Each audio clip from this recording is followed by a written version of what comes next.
원래 학부에서 물리학을 전공하시다가 지금은 석박사 과정에서 동양철학, 그러니까 유학을 가지고 박사를 하셨어요. 그래서 누구보다도 그 기자라든지 공랭의 학에 정통하신 그런 분이십니다. 그런데 이번에 이제 저희 연구소에서 같이 일하시면서 주로 그 문헌에 나타나는 조선사에 나타나는 기자 관련 쪽 연구를 쭉 하고 계십니다. 오늘 좋은 발표 부탁드리겠습니다.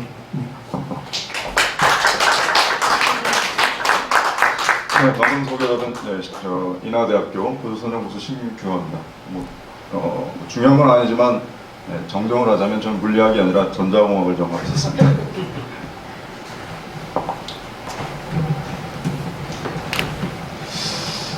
네, 아마 그 고대사를 연구하는 데 있어서 아마 평양이라는 지명만큼 뜨거운 감자가 아마 있을까 하는 그런 생각을 하게 됩니다. 이 평양이라는 것이 지금의 북한의 평양이 2000년이 됐으리라고 보는 아마 사학자뿐만 아니라 일반인들도 없지 않을까 하는 생각이 듭니다. 어떤 그러한 상식적인 상황임에도 불구하고 왜 북한의 평양에 모든 것들이 다 초점이 맞춰져서 결국은 한사군이 이 한반도 안에 있게 되었는가라는 부분 참 이해할 수 없으면서도 저도 고등학교 때 그렇게 배웠던 기억이 납니다. 아마 그러한 왜곡의 단초를 저는 이제 기자조선과 이 평양이 맞물리면서 생겨난 것이 아닌가라는 입장에서 이 논문을 작성하게 되었습니다. 저는 시간에 맞춰서 이 논문을 쭉 읽는 형식으로 진행을 하도록 하겠습니다. 그래서 잘 따라 보시면 저랑 같이 제 논문을 읽을 수 있지 않을까 하는 생각을 합니다. 자, 그럼 이제 43페이지입니다. 자, 머리말부터 읽어 나가면서 중간중간 건너뛰겠습니다. 잘 따라오시기 바랍니다. 자, 한국사에 기자의 등장은 조선시대부터라고 볼 수 있다. 물론 그 이전에도 기자에 관한 기록이 없었던 것은 아니지만 조선시대처럼 온 나라를 뒤흔들 정도로 대단한 존재는 아니었다. 삼국사기, 삼국유사 등의 사료에서 기자가 주요하게 나타나거나 혹은 중시되는 현상은 보이지 않았다. 그러던 기자가 조선시대에 들어오면서 갑자기 국가적인 중대인물로 자리매김하게 이르렀으니 이처럼 기자와 기자조선이 갑작스레 부각된 이유가 무엇인지 대단히 궁금하다. 넘어가도록 하겠습니다. 두 번째 단락 보시면 13세기 후반부터 14세기 전반에 휘몰아친 몽골의 대약진으로 정치적인 세력 관계가 재편되면서 역사인식도 재편되기 시작하였다. 그 대표적인 것이 평양이라는 지명이 역사의 중심에 등장하게 되었다는 점이다. 평양이라는 지명이 처음 언급되었을 때까지만 해도 이곳에 대한 역사적 의미는 그 중요성이 크게 부각되지 않았다. 그러던 것이 고려에서 조선으로 국명이 바뀌는 과정에서 기자와 기자조선이 부각되기 시작하였는데 이것과 맞물리면서 평양이라는 지명이 한국의 고대사 연구에 엄청난 비중을 차지하게 되었다. 고려의 왕씨에게서 정권을 인계받은 이성계 세력들은 나라 이름을 바꿔야 하는 상황에 처하게 되었다. 논의를 거쳐 조선과 환영 두 명칭을 정하여 명나라에 보냈고 최종 조선이라는 이름을 국명으로 사용하게 되었다. 그런데 명나라는 그 이후에 지속적으로 조선에게 기자에 대한 숭배와 헌양의식을 강요하였다. 이에 조선은 마지못해 그에 대한 숭배의식을 거행하기는 하였지만 실제 조선 전기학자들은 대부분 기자나 기자조선에 대해 특별한 관심이 없었으며 남랑이나 평양에 관한 인식도 크게 드러나지 않았다.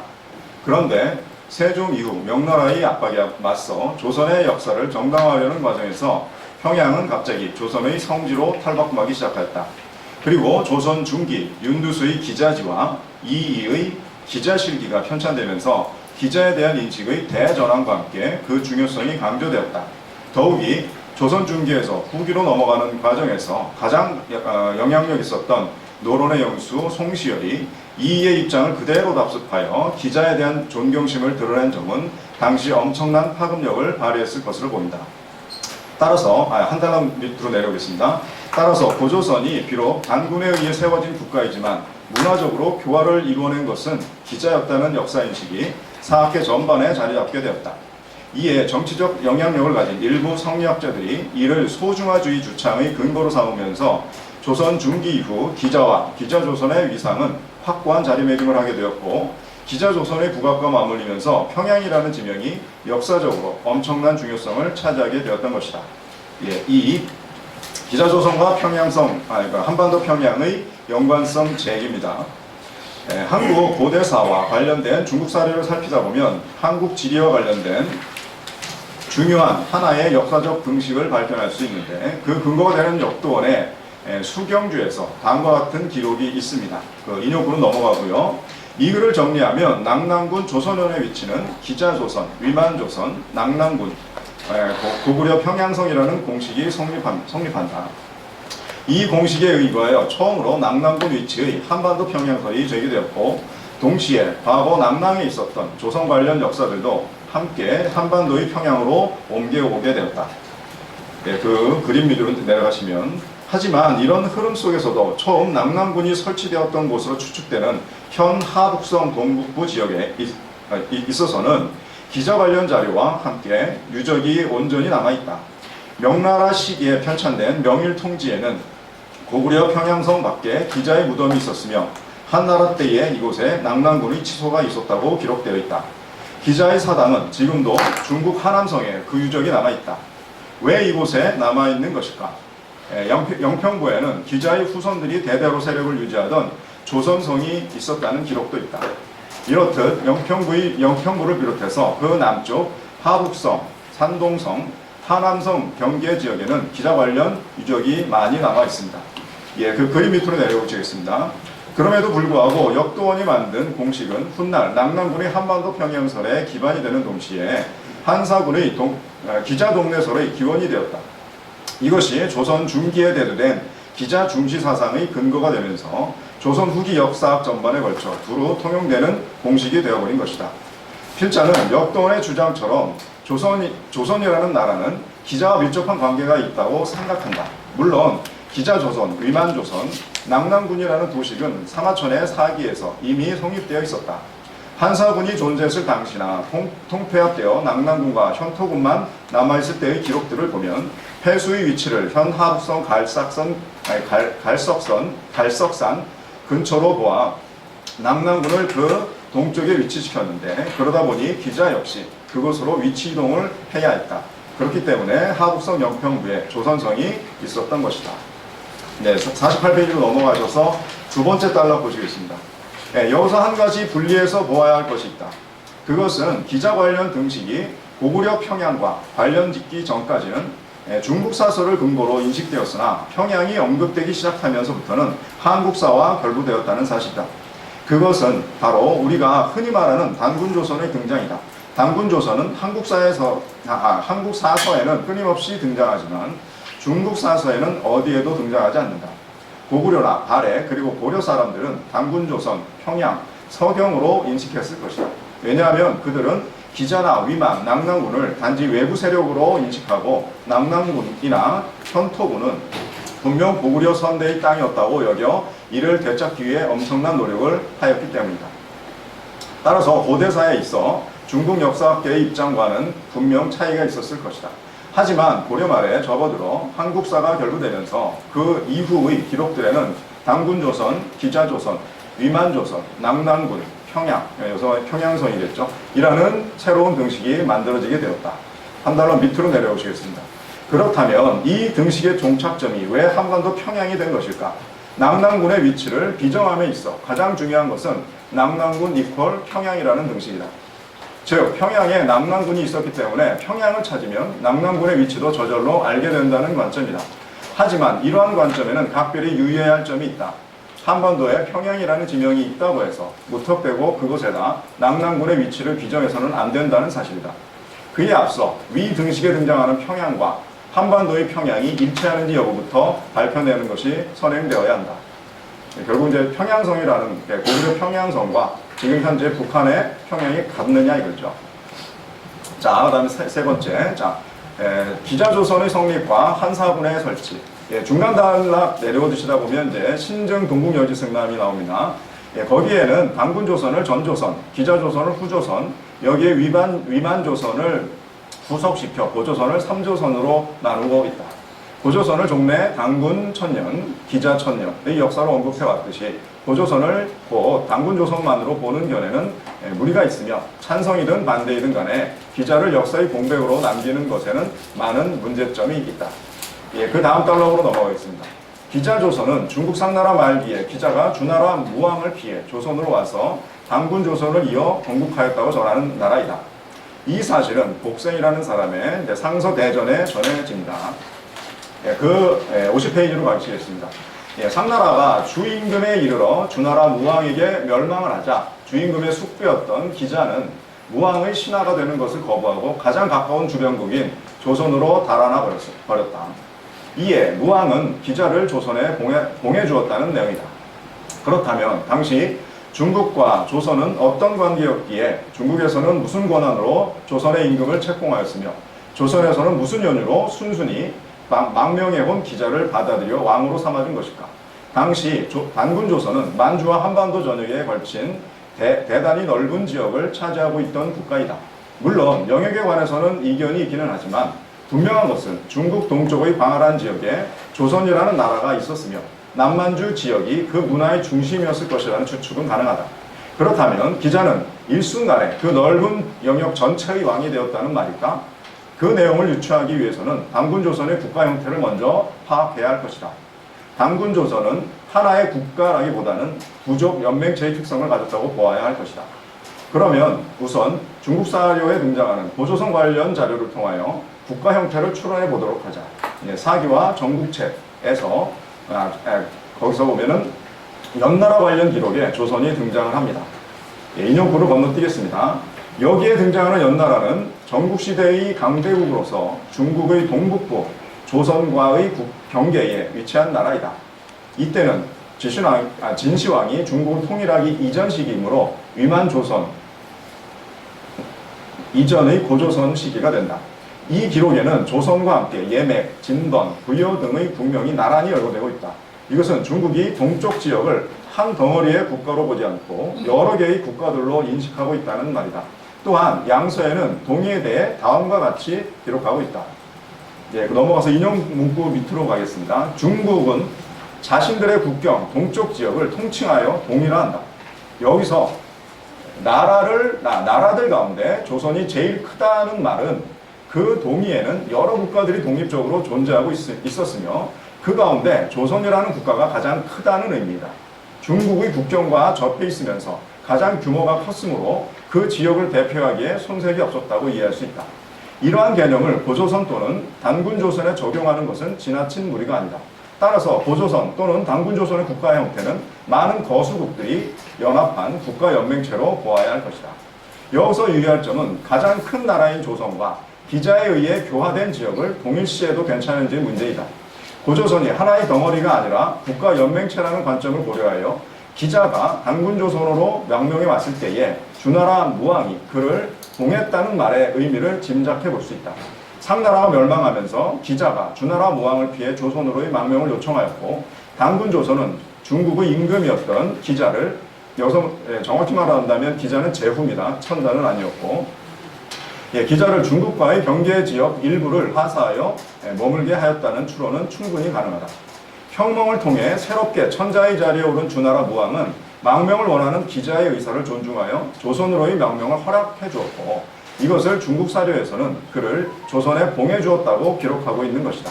이러한 상황이라면 기자가 망명해 오는 입장에서 국가연맹체 전체를 대표하는 곧 당군조선의 왕이 되었다고 보는 것은 상당한 무리가 따른다. 아마도 기자조선은 당군조선의 국가 형태상 기자에게 하사한 중국 접경지대의 거수국이라는 관점이 타당할 것이다. 그래야만이 위만조선의 성립과 패망 그리고 한사군 설치를 이해하는 데 있어서도 무리가 없을 것이다. 52페이지로 넘어가겠습니다. 자, 그림 위치입니다. 자, 조선성은 일명 기자성이라고도 하는데 기자가 처음 봉해져서 치소로 삼았던 성이라 전해지는 곳이다. 그리고 이 성은 영평구 경내에 있다고 하였으니 영평구는 바로 지금의 하북성 노룡현이다. 이곳은 북경에서 동쪽으로 약 230km 떨어진 곳이며 발석산에서 북서쪽으로 약 40km 떨어진 지역이다. 하북성과 요녕성은 한국과 중국의 고대사를 연구하는 데 있어 대단히 중요한 지역으로 두 나라의 고대사에 있어 많은 교집합이 형성되는 곳이다. 그렇기 때문에 기자조선의 위치를 비정하는 것은 향후 위만조선으로의 변천 과정에 있어 그 활동 영역과 밀접한 관계를 맺고 있으며 이것은 낙난군이나 평양성의 위치를 비정하는 데 있어 결정적인 열쇠가 된다고 할 수 있다. 네, 53페이지로 넘어가겠습니다. 연나라는 전국시대 당시 중국 동북 변방인 하북성 지역에 위치한 국가로서 고조선과 국경을 맞대고 있었으므로 지리적으로 기자조선과 끊임없이 교류 내지는 충돌을 피할 수 없는 상황이었다. 그렇기 때문에 국력이 융성할 때에는 국경을 넘어 고조선의 여러 나라를 침략하여 세력을 확장하기도 했다. 연나라는 진시황이 중국을 통일함으로 해서 요동 외요에 귀속되었다가 한나라의 재통일 이후에 제후국이 되어서 노관이 병권을 맡아 변방을 지키게 되었다. 그런데 노관이 배반하여 흉노로 달아나자 위만 또한 1천여 명의 무리들과 망명하여 패수를 건너 상하장에 거처하면서 세력을 쌓아갔다. 마침내 진번과 조선 등의 국가들과 각지에서 망명한 자들을 복속시켜 국가를 형성하고 왕엄성에 도읍하게 이른 것이다. 뒤에 나오겠지만 이 왕엄성이 바로 평양성입니다. 그림 밑으로 내려오시면요. 여기서 조선은 기자조선을 의미하는 것으로 보아야 하고 진번이나 만이 등은 기자조선과 인접한 당군조선의 거수국들로 보아야 할 것이다. 그 다음에 넘어가도록 하겠습니다. 54페이지 인용구 밑입니다. 하지만 위만조선은 90년도 견디지 못하고 기원전 108년에 한나라에게 멸망을 하고 맙니다. 그리고 그 자리에는 한사군이 설치되었다. 따라서 한사군의 위치는 위만조선의 영역과 일치한다고 보아야 한다. 다만 당시 가장 강력한 거수국으로서 위만조선의 영역이 어느 정도였는지는 보다 상세한 연구가 필요하겠지만 그렇다 하더라도 중국 연나라와 맞닿은 요동 지역을 기반으로 확장되었을 것임은 자명한 사실입니다. 그 다음 55페이지로 넘어가겠습니다. 그림 밑으로. 따라서 위만조선의 위세가 아무리 강력했다 하더라도 그 지역을 점령한 한사군의 위치가 갑작스레 한반도 안에 설치되었다는 주장은 납득하기가 어렵다. 더욱이 낙난군의 위상은 다른 군들과는 무게감이 달랐으니 그것은 바로 왕엄성의 존재 때문이다. 이 왕엄성은 연나라에서 망명한 위만이 기자조선을 멸망시키고 처음 국가를 세우면서 도읍으로 삼았던 곳으로 곧 평양성이다. 한나라는 바로 이 왕엄성에 낙난군의 치소를 두었던 것이다. 이러한 점을 감안할 때 한사군의 중심 세력이었던 낙난군이 한반도에 설치되었다는 주장은 전혀 이치에 맞지 않는 것으로 무지의 소치이거나 의도된 오류 혹은 왜곡의 결과물이라 하지 않을 수 없다.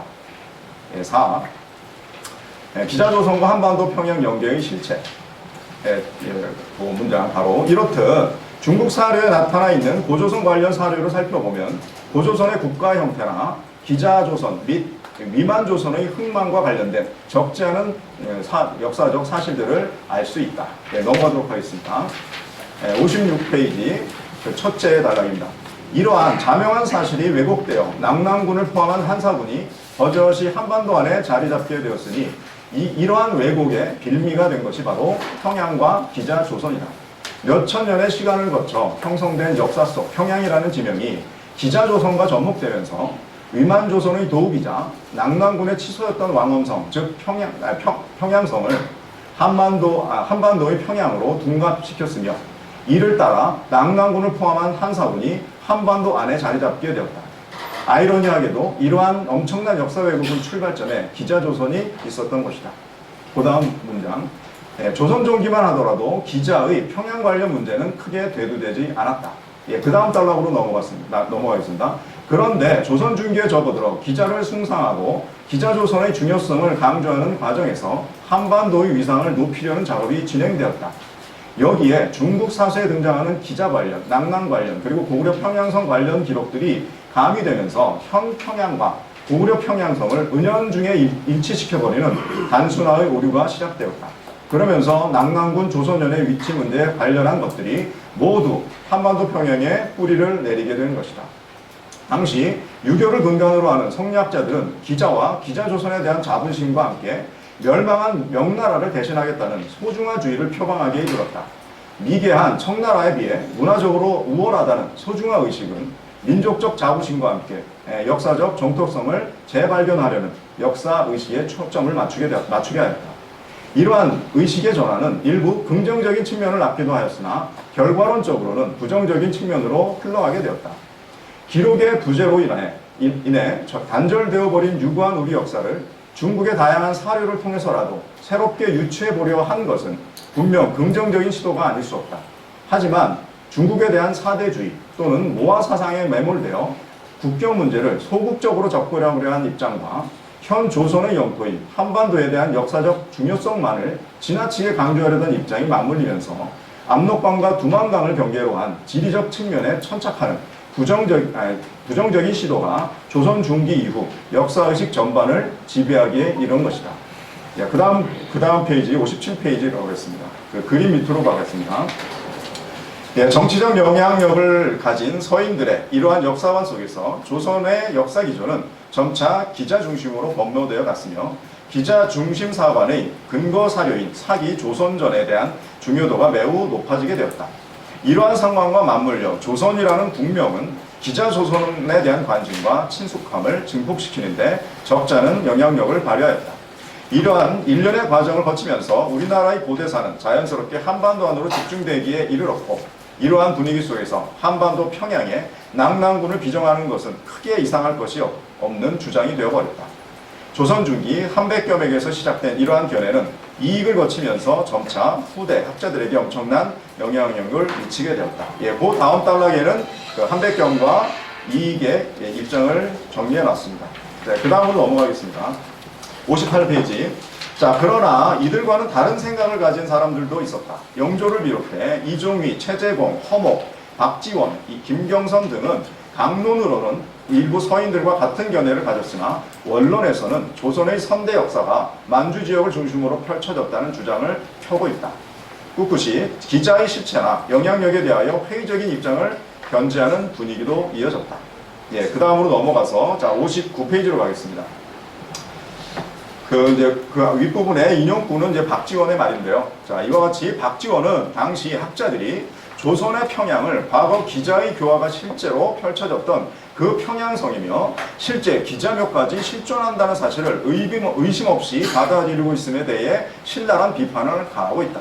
이에 더하여 모든 고대사를 현 압록강 이남으로 몰아넣으면서 스스로 우리의 강역을 깎아버리고 있다는 사실조차 인지하지 못하고 있는 학자들의 현실을 허탈해하며 아쉬워하고 있다.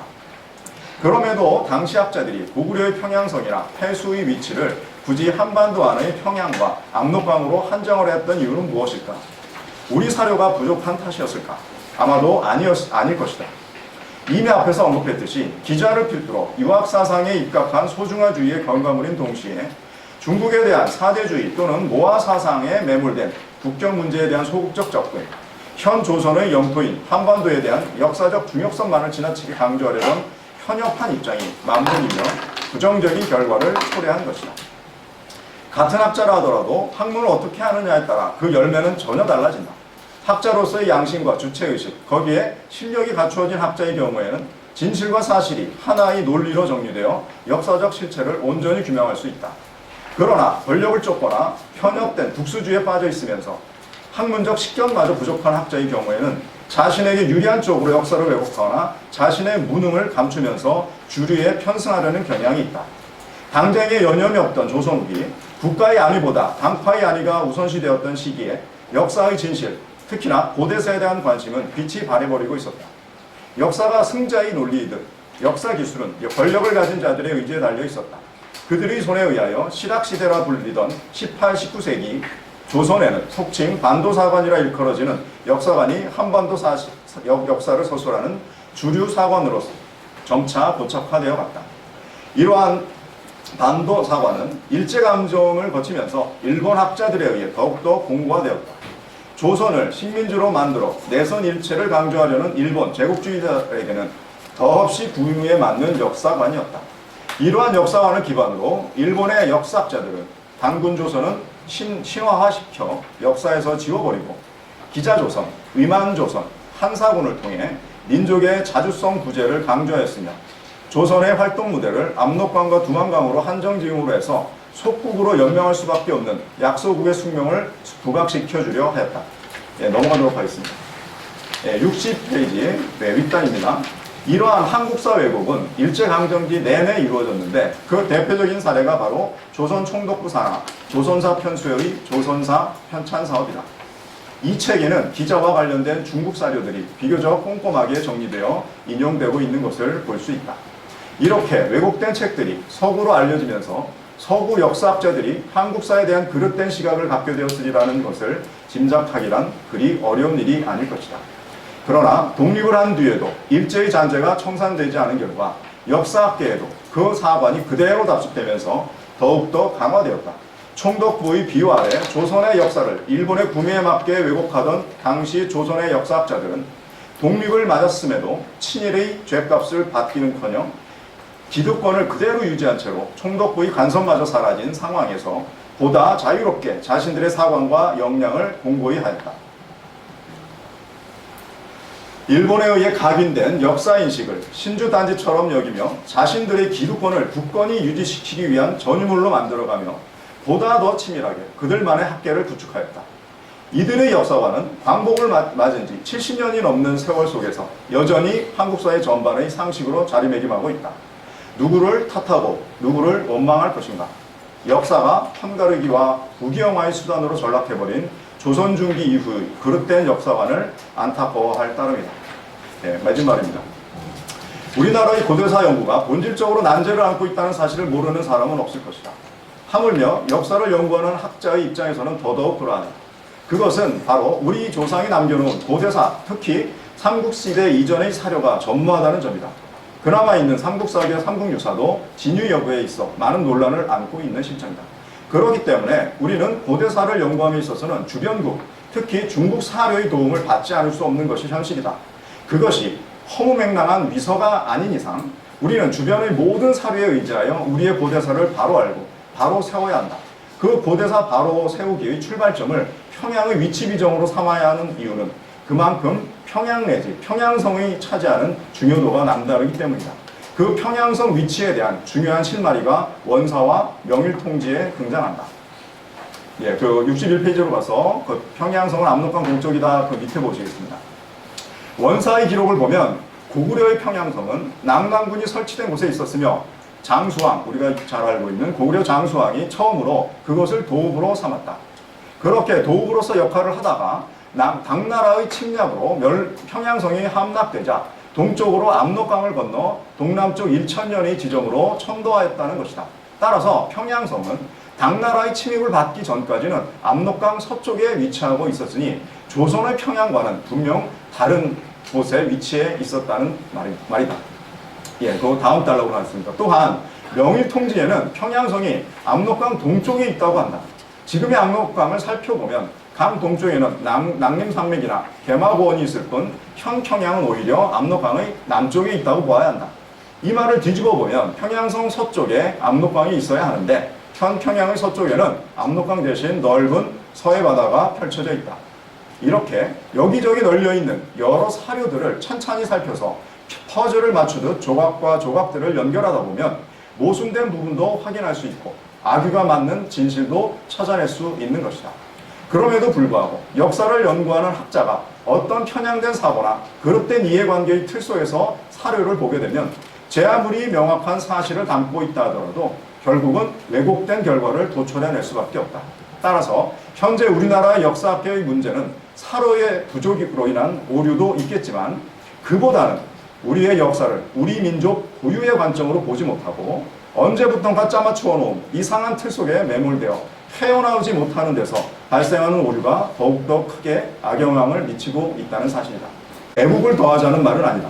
시시비비를 정확히 따져서 진실을 세상에 알리고 그 진실을 후손들에게 알려주자는 것이다. 예, 다음 달로 가겠습니다. 신채호는 말했다. 예, 61페이지 아직 안 넘어갔습니다. 예, 영토를 잃은 민족은 재생할 수 있어도 역사를 잃은 민족은 재생할 수 없다고. 그리고 이와 비슷한 뉘앙스의 말을 영국의 수상이었던 처칠도 하였다. 역사를 잊은 민족에게 미래는 없다고. 그렇다면 역사를 왜곡하고 있는 민족의 미래는 어떠할 것인가? 아마도 역사에 있어서만큼은 다람쥐 쳇바퀴 돌듯이 제자리를 맴돌면서 현재의 이 사회를 혼란만을 가중할 것이다. 그리고 그런 왜곡된 역사관 속에서는 어느 민족이든 한 발자국도 미래로 나아갈 수 없을 것이다. 하루빨리 왜곡의 역사를 바로잡아야 하는 이유가 바로 여기에 있다. 역사와 과거를 바로 진단할 때 비로소 그 국가는 사회 전반에 걸쳐 미래로 앞으로 나아갈 수 있는 것이다.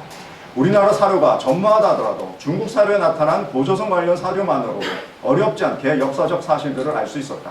이러한 자명한 사실에도 불구하고 평양과 기자소의 접목은 허무하게도 낙랑군을 포함한 한사군을 버젓이 한반도 안에 자리 잡게 하였다. 이러한 행태가 고대사에 대한 무지의 소치였다면 그 엄청난 과오에도 불구하고 냉소적 아량이 남아 조금 남아있을 수 있다. 하지만 의도된 오류나 왜곡의 결과물이라면 역사와 민족 앞에 용서받을 수 없는 폐륜이 아닐 수 없는 것이다. 역사는 중요하다. 하지만 그 역사는 올바라야 한다. 그래서 올바른 역사를 올바르게 후손들에게 전달해 주어야 한다. 그 이유는 단순한 국익의 문제가 아니다. 앞세대로서 후손들에게 영토로 인한 혼란이나 분쟁거리만은 남겨주지 말아야 하기 때문이다. 중국의 동북공정도 그렇고 일본의 독도 문제도 그렇다. 중국과 일본이 나쁜 것은 단순히 한국의 역사를 갉아먹으려 하기 때문이 아니다. 그들의 그릇된 역사관이 현재의 국민들 간에도 반목과 오해, 불신과 적개심을 조장하고 있지만 더 큰 문제는 훗날 한국과 중국, 한국과 일본의 후손들에게 분쟁 혹은 전쟁의 불씨를 넘겨주고 있기 때문이다. 떳떳한 선조가 되는 것은 국익의 문제도 국적의 문제도 아님을 알아야 한다. 없는 역사도 조작해내려는 판국에 있는 역사마저 왜곡하는 자의 행위만은 이제라도 멈추어야 한다. 그리고 역사를 올바로 확립하는 것이 역사학자의 진정한 소임이자 최소한의 양심이며 후손을 위한 가장 소중한 선택임을 깨달아야 할 것이다. 예, 마치겠습니다.